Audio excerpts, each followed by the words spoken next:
All right, welcome to Hoops Tonight, presented by FanDuel here at The Volume. Happy Sunday, everybody. Although I am technically recording this right on the dot midnight on Saturday night. I did just get back from an ugly sweater Christmas party, so that's why I've got the reindeer clinking the beer mugs.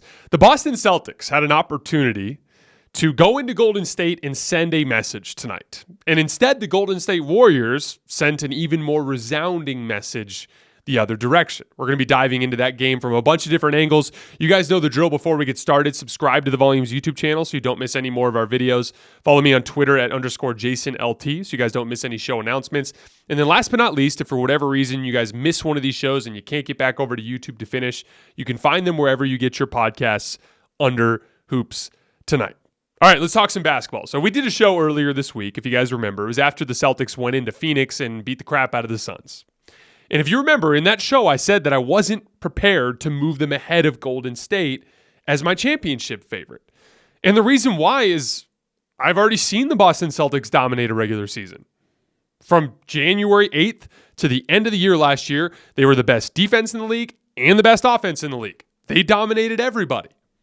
And yet, against a Milwaukee Bucks team that was down Chris Middleton, they got dragged to 7 games. Against the Miami Heat team that was at a significant talent disadvantage against Boston, Jimmy Butler had a shot in Game 7 to win the series. And then after being up 2-1 over a Golden State team that was nearly as talented but still gave a slight edge to Boston, they got resoundingly beat in Games 4, 5, and 6 to lose the trophy. It's never been about the talent for Boston with me. It's been about their ability to execute and avoid their personal pitfalls and weaknesses on the biggest stage against the best teams that directly attack those weaknesses. Why did I pick Golden State to win the title before the season? If you guys remember, I said they are the best combination of talent with management, coaching, experience, and continuity in the league. Talent doesn't define a basketball team. If Boston became a better execution team, better at executing when the chips are down, they would become my favorite. But that's a significant chunk of what makes a good basketball team, and it's a significant weakness for this Boston team. I didn't care that Golden State got off to a rough start this year, and I didn't care that Boston was killing everyone on the other end of the league, because we know what that Golden State starting lineup is capable of when the chips are down.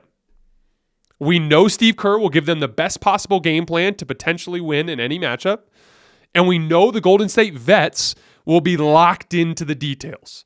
They will execute the game plan. They will be sharp with their coverages. They will sprint back in transition defense. They'll compete in every rebounding situation. They will win in the details of basketball games. Time and time again in basketball history, it's been that type of team that wins the title and not the team that is the most talented. This was a massively important game for both teams. Golden State had an opportunity to remove the bad taste of a mediocre start to their season.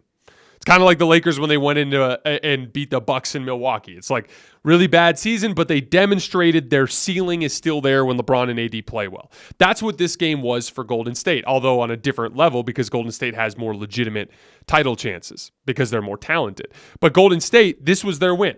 You dominate the Celtics on your home floor.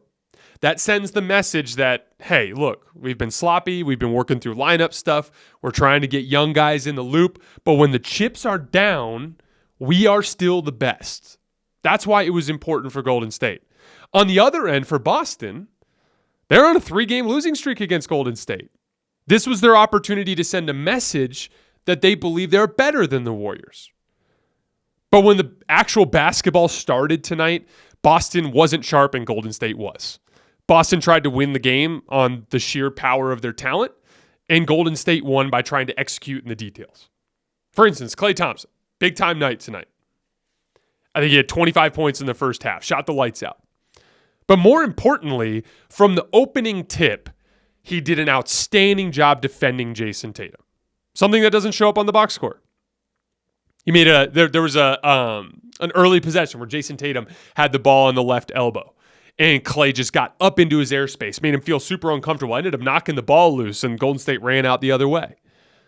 There was another play where Tatum beat him backdoor, and it's like 9 out of 10 times, you just concede that layup. It's a 48-minute game, a lot of basketball left. You got beat. No. Klay sold out went to try to meet Tatum at the top of the square and blocked him. He sent a message early in that game that he was not going to give Tatum anything easy. He was all over him. It was peak Klay, monster defensive performance from him. But it's because Klay knew he wasn't going to win the game based on him getting 25 or 30. He was going to win the game by fulfilling a personal responsibility in the game plan, which involved Andrew Wiggins is out. I have to guard Jayson Tatum. Jayson Tatum has been one of the best players in the league this year, but in our defensive scheme, if I press up on him and I make him feel uncomfortable and we funnel him into our help, it will test his decision-making and he might make mistakes. That was his role in the game plan, and he fulfilled it. Another great example was transition defense for both teams. Boston was giving up runouts, like flat out, like cherry-picking runouts all night long. Not cherry-picking, but it looked like cherry-picking based on how open Golden State players were down the floor. There were 2 plays in the third quarter, back-to-back, when the Celtics were back within 6, where on one play, Jaylen Brown is standing as Klay Thompson is walking past him. And instead of Jaylen Brown sprinting back, as was his responsibility with the floor balance because he was back, he got outrun by Klay Thompson. Wasn't even close. Easy dunk. Very next possession, Marcus Smart, 3, top of the key. Jordan Poole contests the 3. There's 3 Celtics behind above the break line, and none of them ran back. Jordan Poole was by himself for a layup. That's a detail. If you intend to send a message to the Golden State Warriors on their home floor that you thought it was a fluke that you lost to them in the finals, you have to come in sharp, and they weren't sharp. They gave up 19 fast break points, which was the difference in this game. And then on the other end, Golden State was super sharp. Time and time again, Boston was trying to get out in transition to find something easier than what they were getting in the half court. And Golden State was just sprinting back, communicating, getting matched up, and forcing them to score in the half court. Golden State dominated on the glass.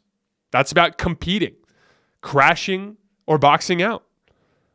I also thought, and this is another big part of why I picked Golden State to win the title this year.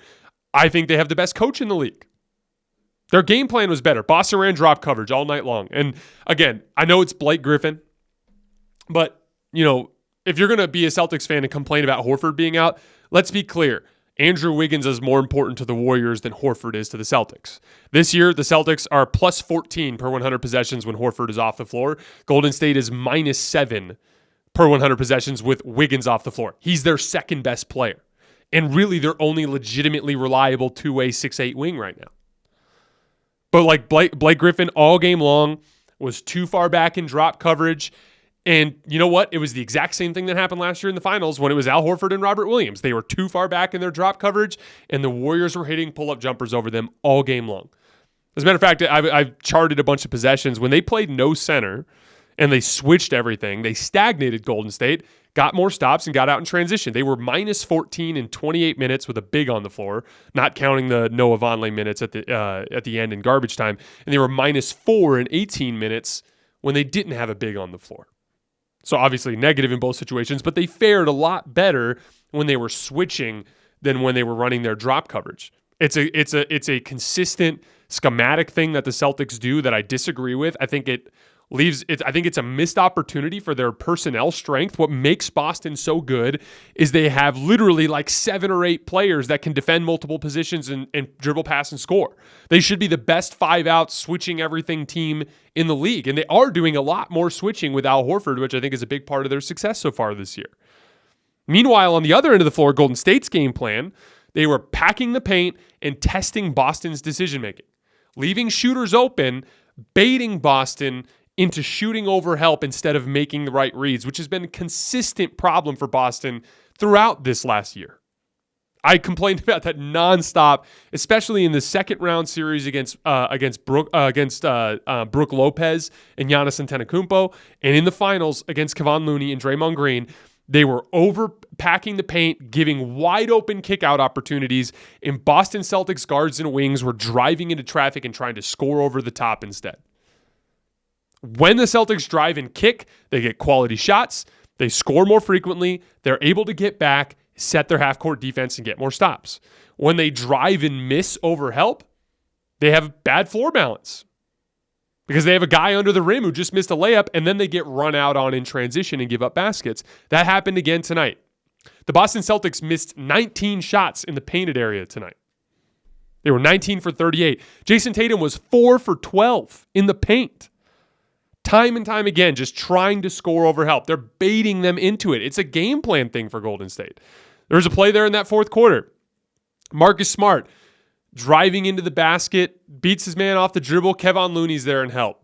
He ends up losing his dribble and is trapped, gets the ball back, and instead of making the kick-out pass to his shooter, just tried to shoot over Kevon Looney and got blocked. It's like they can't help themselves. It's like the ugly side of themselves that pops up when teams bait them into it, and they struggle to stop that. I thought it was really interesting when I was watching the film back. There was a clip of Joe Mazzulla in a timeout in the second half, and he said, quote unquote, "We have to make better rim reads to get great looks." That is something that we've literally been screaming on this show for 7 months now. The bottom line is that winning basketball games at the highest level, and I'm not talking about winning in the regular season, I'm talking about at the highest level, conference finals, NBA finals, against the best teams, against other superstars, against teams that have been there and done that. It's not as simple as who has more guys who can score and who has more guys who can defend. We know Boston has that over everybody. It's about 48 minutes of hundreds and hundreds of basketball decisions. Constant, unrelenting effort and attention to detail. Getting back in transition every single time. Boxing your man out every single time. Being relentless about making the right read every single time. Understanding the game plan dynamics that are at play. Like, for instance, Boston has been a good transition defense overall this year.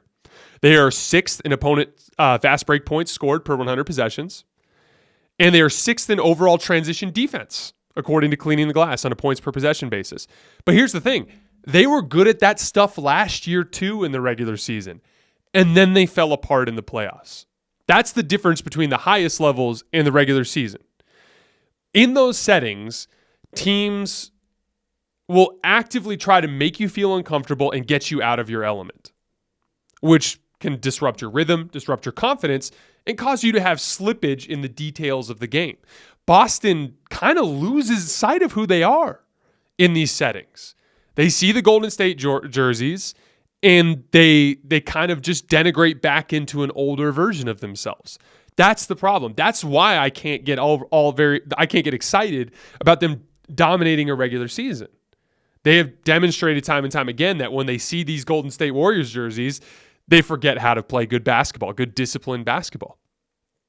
And that's the difference between the way Boston has won over the last couple years and the way that Golden State has won for a decade now. When the chips are down, Golden State leans on their commitment to the details.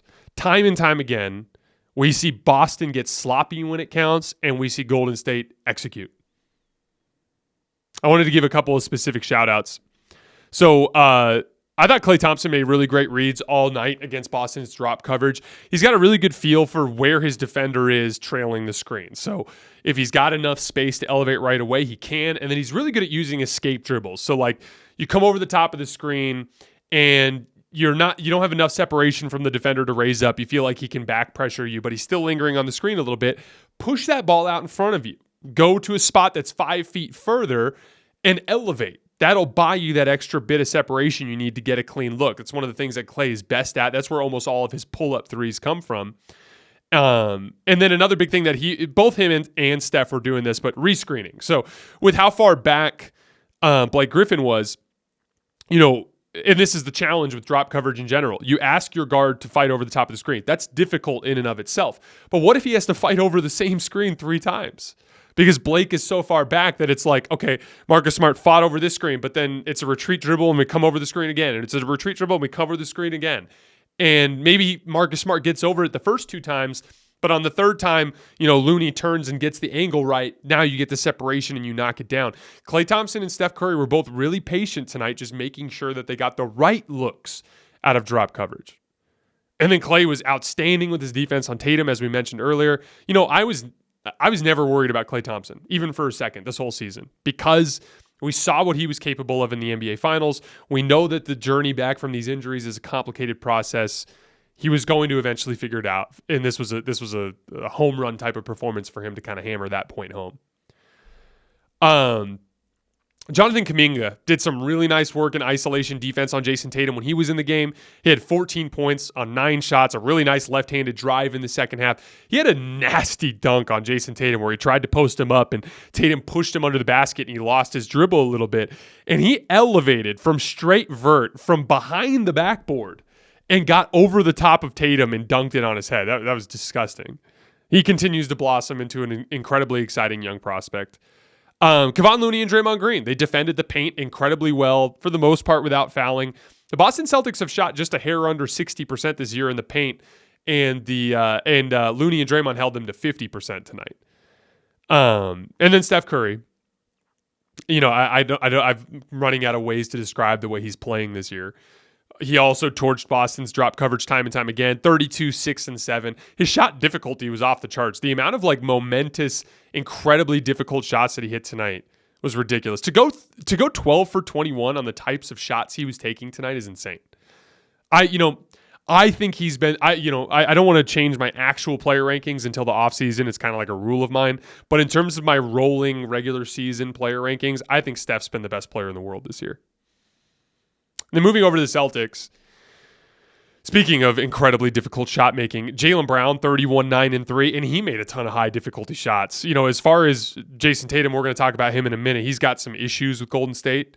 Jaylen Brown has been very comfortable in this particular matchup and has had a bunch of big games against the Warriors. He was great again tonight. Malcolm Brogdon, 16 points, 5 rebounds, and 4 assists in 23 minutes. His ability to keep his dribble alive while protecting the basketball, mainly with a really sharp behind the back dribble, it allows him to get to his spots really easily, because a lot of players, when they see an angle, they need to gather the basketball. So they're kind of committed to their move at that point. But Malcolm Brogdon just keeps the dribble alive and waits for a defender to gamble one way or another, and then he's got a counter dribble back to the other side and he can go. I thought he got really high quality shots through most of the night. Moving on to Jayson Tatum, though, 6 for 21. Just 18 points, 4 for 12 in the paint, like we talked about earlier. This particular matchup against Golden State is very clearly in his head. He was really bad in the NBA Finals for the most part. It kind of reminds me of, because I think it's mental. It really reminds me of what LeBron and the Cavs used to do to DeMar DeRozan, where even regardless of what you think about DeMar DeRozan in terms of his placement in the league, he's not as bad as he looked against the Cavs in those series. And that's the same thing with Jayson Tatum. He's been undeniably great for this entire calendar year, with exception of this Golden State Warriors matchup. Even if you look at the Miami Heat series and the Milwaukee Bucks series, Tatum had huge moments in that series. Tatum was amazing in Game 6 against Milwaukee. He had a bunch of big games against the Miami Heat. He looked out of sorts that entire series, and he looked out of sorts again tonight. And my theory is it kind of like what LeBron and the Cavs did to DeRozan. It's there's an aura of confidence that surrounds the Warriors and surrounds Steph Curry and that they play with that can be intimidating. LeBron was crazy enough to roll up into Toronto and just be I'm going to take 18 fadeaways tonight. He is so comfortable in that matchup that it rattled DeRozan. And that's kind of the way that I see it. Steph has been so good in this matchup. And Steph in general is this 4-time NBA champion that is arguably the best player in the world, that's been around the league for more than a decade, just an established force. And then the Golden State Warriors, the most successful franchise of this era, it's intimidating. Because here's the thing. Everyone thought it was Andrew Wiggins that messed him up in the finals. Well, Klay Thompson did a similar thing to him tonight. It is not about personnel.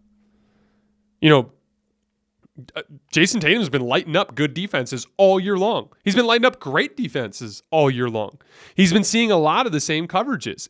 There is clearly something mental going off there. And you could see it because, he doesn't shoot confidently against them. Even when he's open, he had back-to-back missed threes in that third quarter that were way off. He had a nice little step back where he got good separation and good lift, and it was 2 feet long and a foot to the left. It damn near put a hole in the backboard. He had a couple of free throws in the fourth quarter. Celtics are down by 8. Chance to get it back to 6. He shoots the first free throw way long and then shoots the second free throw way short. That's mental. I don't think that's about a schematic thing. Don't get me wrong, Golden State is trying to bait him into his specific weaknesses, but a lot of teams overhelp on the Celtics and try to do that. This particular matchup clearly has an effect on Jayson Tatum, and he eventually needs to get over it because I think Golden State's going to come out of the West this year. He needs to have a big game against them to kind of remind himself of what he's capable of. In general, just kind of zooming out on Boston, they need to improve in ways that are really difficult to improve on during the regular season. They don't need reps for the sake of reps. They have a year's worth of really solid reps this year where they've killed everybody. They need high pressure reps against great teams in high stakes environments. Kicking the shit out of everybody in the regular season is just not going to help them there. They need to face their ugly side, this ugly side of Boston, which is their driving into help and shooting over the top of the defense and not getting back in transition, not being sharp in the details. That ugly side of them that shows up in these big environments, they need to face that and they need to beat it. And I don't think they're going to get a chance to really face that again, aside from a handful of, maybe a matchup against Milwaukee there or another matchup against Golden State in the regular season. They're not really going to get a chance to prove that until the conference finals against Milwaukee this year.